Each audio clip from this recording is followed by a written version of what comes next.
Well, thanks for staying with NDTV. You're tuned into the Monday edition of the World Report with me, Arjun, Samar, Mahendran.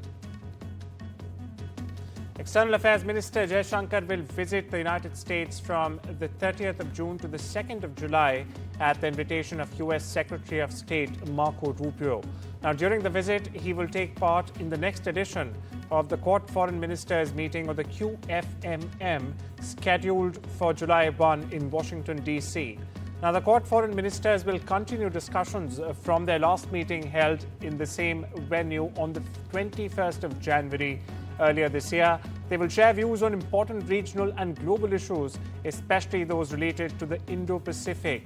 The ministers will also review the progress made on various Quad projects ahead of the Quad Leaders Summit, which will in fact be hosted by India. My colleague Mohammad Ghazali. And for our viewers just joining in, External Affairs Minister S. Jaishankar will visit the US from 30th of June to the 2nd of July at the invitation of US Secretary of State Marco Rubio. Now, during this visit, he will take part in the next edition of the Quad Foreign Ministers meeting scheduled for July 1 in Washington, D.C. Now, the Quad Foreign Ministers will continue discussions from their last meeting held in the same venue on the 21st of January earlier this year. They will share views on important regional and global issues, especially those related to the Indo-Pacific.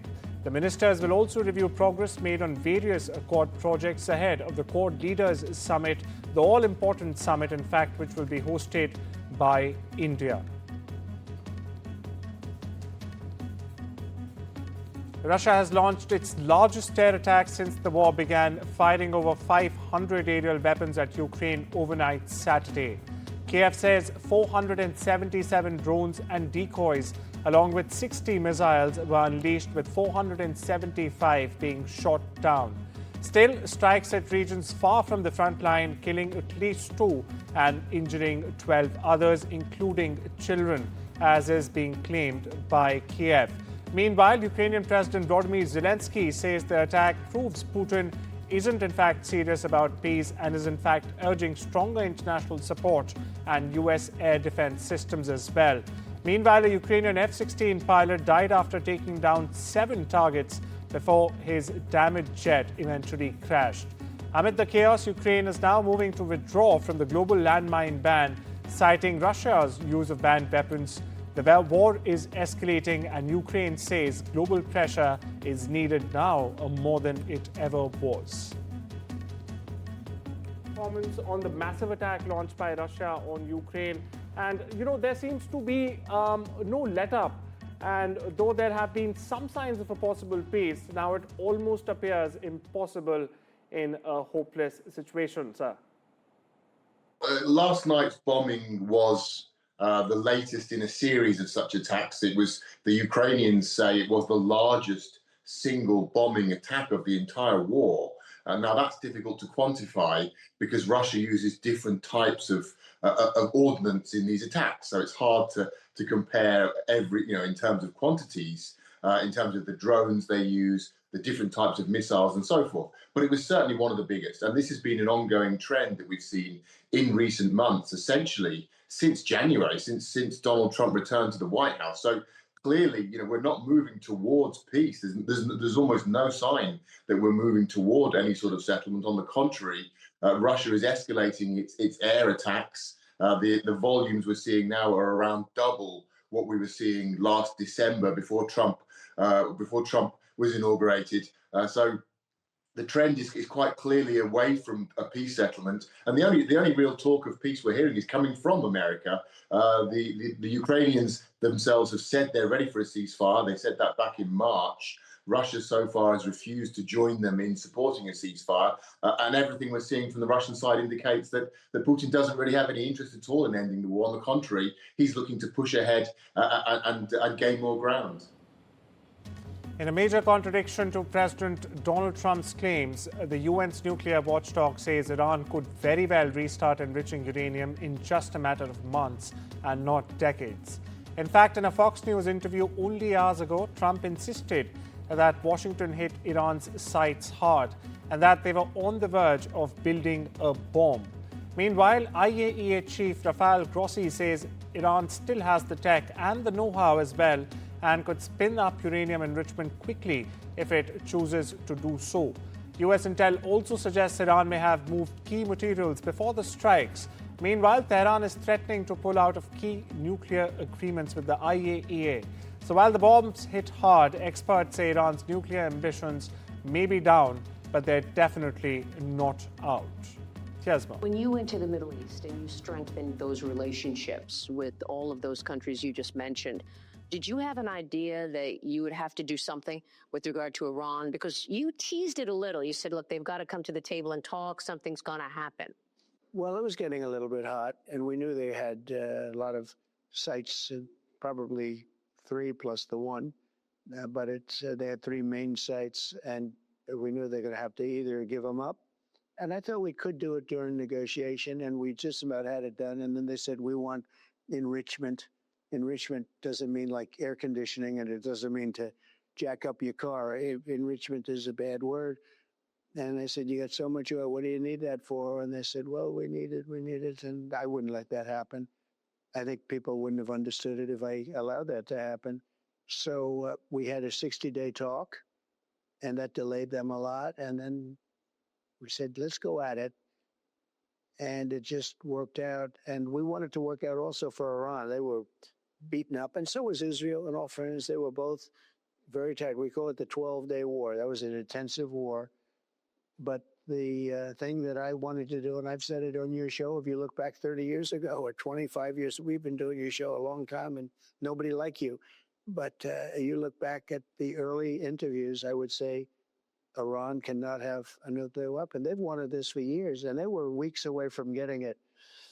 And those pilots went in there with those beautiful planes and the most sophisticated bombs anywhere in the world. Think of it, they can go 30 stories deep into granite. Who would think that's even possible?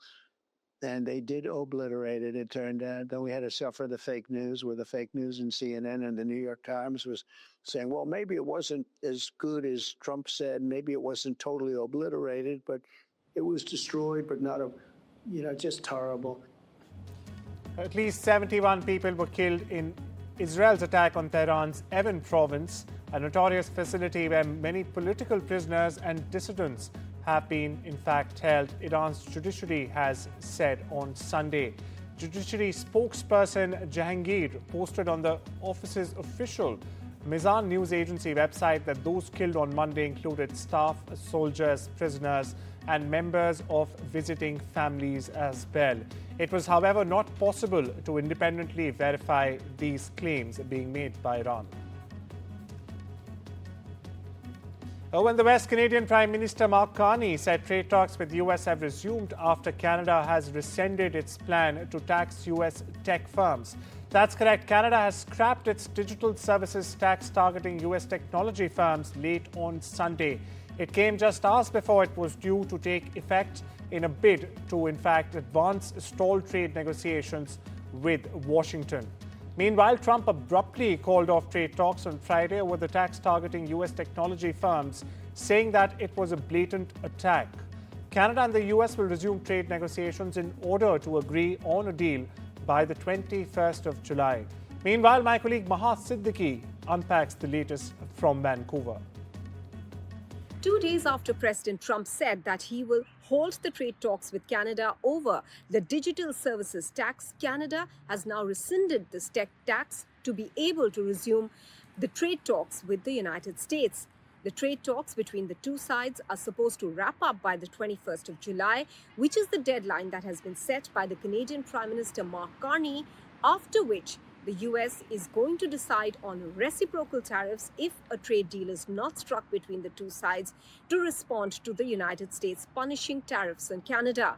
Currently, the US tariffs imposed against Canada include a 25% tariff on the automobile sector, 50% tariff on aluminum and steel, and 10% tariff on the energy that Canada exports to the United States.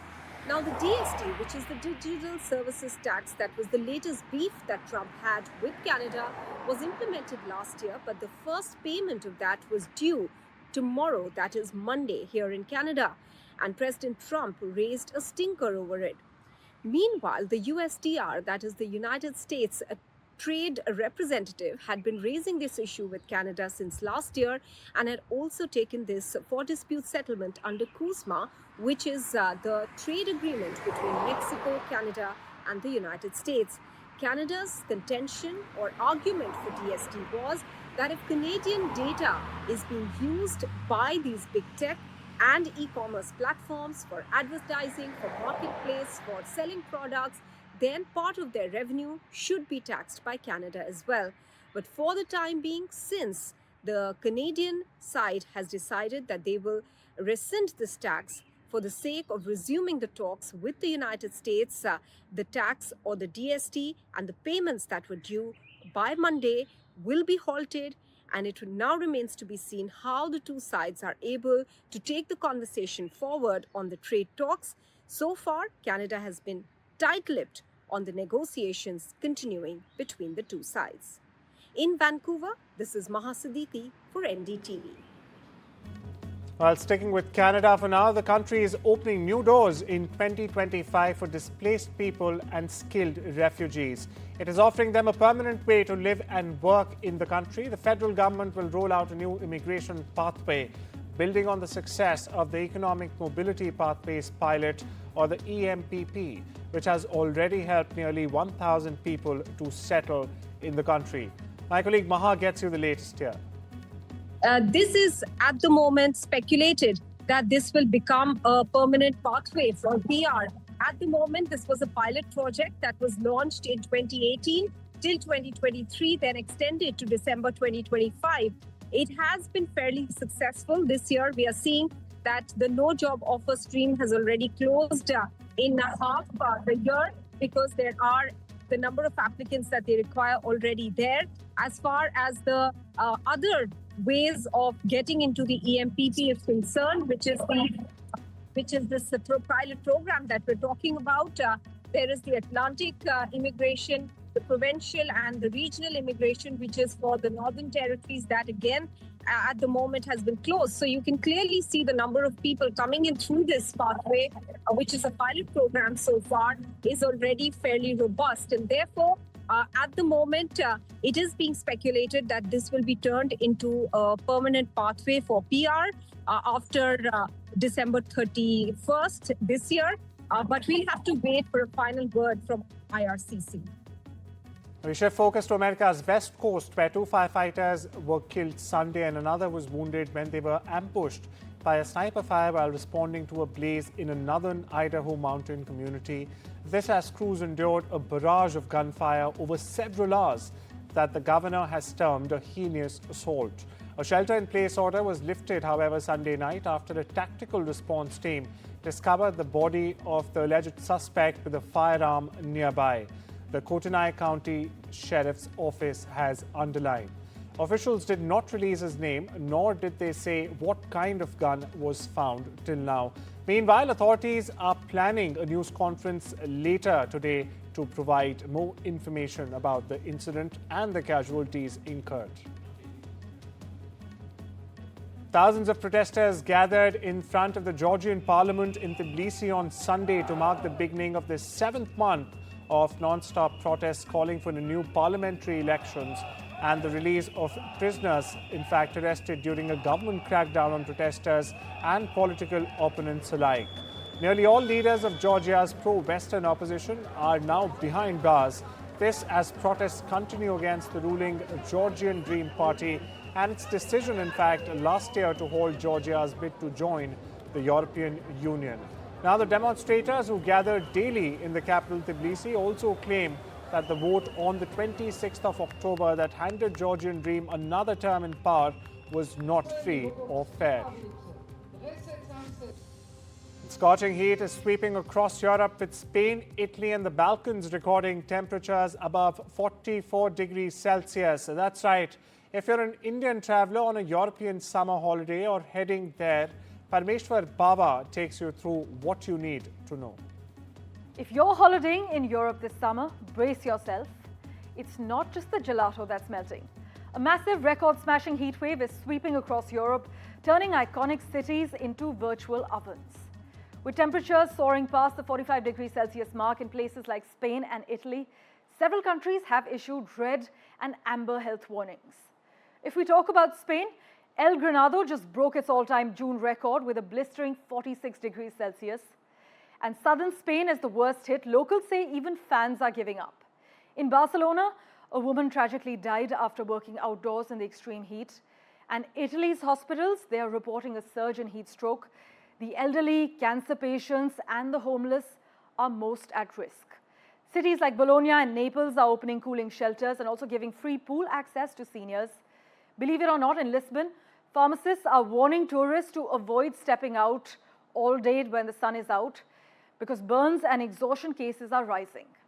Serbia hit its highest ever temperature, and Slovenia and North Macedonia, well, they clocked over 40 degrees Celsius. So what exactly is behind the scorching heat? Well, a stubborn high-pressure zone is trapping dry, hot air over Europe. The result? A heat dome that's cooking the continent, and scientists say climate change is making such extreme heat waves 10 times more likely than before industrial times. And Colombia's capital was alive with music and dancing on Sunday as the annual Pride Parade took over the streets of Bogota. In the crowds gathered, rainbow flags and banners with messages such as "There's nothing to cure" could be seen above the sea of colorful costumes, as you see on your screens right now. As meanwhile, some also marched with posters to raise awareness of violence against transgender people in the country.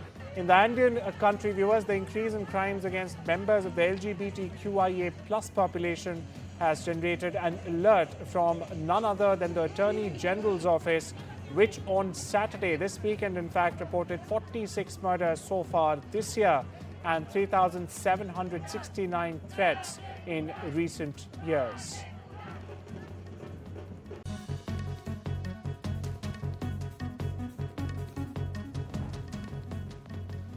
Welcome back. You're watching the Monday edition of the World Report on NDTV. India's astronaut group captain Subhanshu Shukla said he was suffering from space sickness. Now in an exclusive with NDTV, European Space Agency's flight surgeon Dr. Bridget Goddard assures that Group Captain Shukla is medically fit for space. With years of fighter pilot training and dedicated medical oversight, India's astronaut is ready, in fact, to take on the rigors of microgravity. NDTV science editor Pallav Bagla reports from New Delhi that each astronaut has a family physician attached to take care. Here's a report. Space is the last frontier, but for astronauts, it also poses many challenges for the human body. I have with me Dr. Bridget Goddard. Namaskar, ma'am. She is a medical person and has been a flight surgeon for many astronauts. Thanks a lot. Dr. Bridget, what does a flight surgeon do? Do you do surgery for astronauts in space, or what do you do? Oh, hopefully we are not doing surgery in space. We have kind of family doctor for the astronauts, and we are doing telemedicine, so we exchange during their flight every week with them to check every medical point. And as your astronaut is a fighter pilot, Group Captain Shukla. Captain Shukla is a really well trained. He has many years background of fighter pilots, so he will be safe, and he has a good flight surgeon taking care of him, and he will have a safe trip, and everything should be fine. So there would be changes in biology, in his physiology, but they would be manageable. Absolutely, and this is a short flight, so we could expect maybe some space motion sickness, but I would not expect that much problem. So his flight surgeon would take care of him. Yes, his flight surgeon is already taking care since many years because we started a long time before and then still know him perfectly well. So you're assuring me that 1.4 billion Indians need not worry about the health of Group Captain Subhanshu Shukla in space. Captain Shukla should be very fine in space, and they will be proud of him. I'm sure of that. Thanks a lot for speaking to me. So that was Dr. Bridget Goddard, a medical doctor, somebody who's been a flight surgeon. Flight surgeon doesn't seem a good word. So a family physician for the astronaut. Group Captain Shukla also has a family physician attached to him. And Dr. Bridget tells me he should be fine because he's a fighter pilot who's trained well. In New Delhi, Pallav Bagla for NDTV. Blue Origin's New Shepard successfully launched 6 people on a short trip into space and returned them back to Earth on Sunday morning. Now, the capsule touched down in the desert in West Texas roughly 10 minutes after launching. The company says this launch was its 13th human space flight and the 33rd flight for the New Shepard program. The news from the world of business now. US President Donald Trump has said he has a buyer for TikTok, the video sharing app that was banned in the US amid claims it posted a national security risk to the country. In a Fox News interview only hours ago, Trump said he had a group of very wealthy people willing to acquire the platform. I'll tell you in about 2 weeks, Trump teased. A sale would need approval from the Chinese government, of course, but Trump told Fox he thought President Xi Jinping would probably do it. Now, this month, Trump delayed for a third time the enforcement of a law mandating TikTok's sale. Nvidia insiders have reportedly sold over $1 billion worth of company stock in the past year alone, with a notable uptick in recent trading activity as executives capitalize on surging investor interest in the artificial intelligence sector. Now, more than $500 billion of the share sales took place this month itself, as the California-based chip designer's share price climbed to an all-time high, according to a report. England will aim to take a 2-0 lead in the 5-match Test series when Ben Stokes' men take on Shubman Gill's team, India, in the second Test, starting the 2nd of July at Edgbaston in Birmingham. Now, the gap of over a week between the first and the second Test has given both teams the opportunity to re-strategize. And there's growing support for including Kuldeep Yadav in India's playing 11, while it will be interesting, of course, to see whether Jofra Archer returns to the England lineup after a 4-year absence from the longest format of the game. However, the final playing 11s for both the teams will be decided based on the pitch and prevailing weather conditions. The Red Bull Motorsport advisor Helmut Marko described Max Verstappen's elimination from the Austrian Grand Prix as a black day, admitting the world champion's title ambitions were indeed all but over. Now, the remarks were echoed by team principal Christian Horner, who concluded the title fight was now a 2-horse race. McLaren's Lando Norris and Oscar Piastri achieved a dominant 1-2, but Verstappen played no part in proceedings after he was struck by the Mercedes of Kimi Antonelli and turn 3 on the opening lap, knocking, in fact, both cars out of the race. It leaves Verstappen 61 points adrift of Piastri in the championship, a lead that appears all but impossible to bridge given the pace advantage the McLaren currently enjoys over the rest of the field.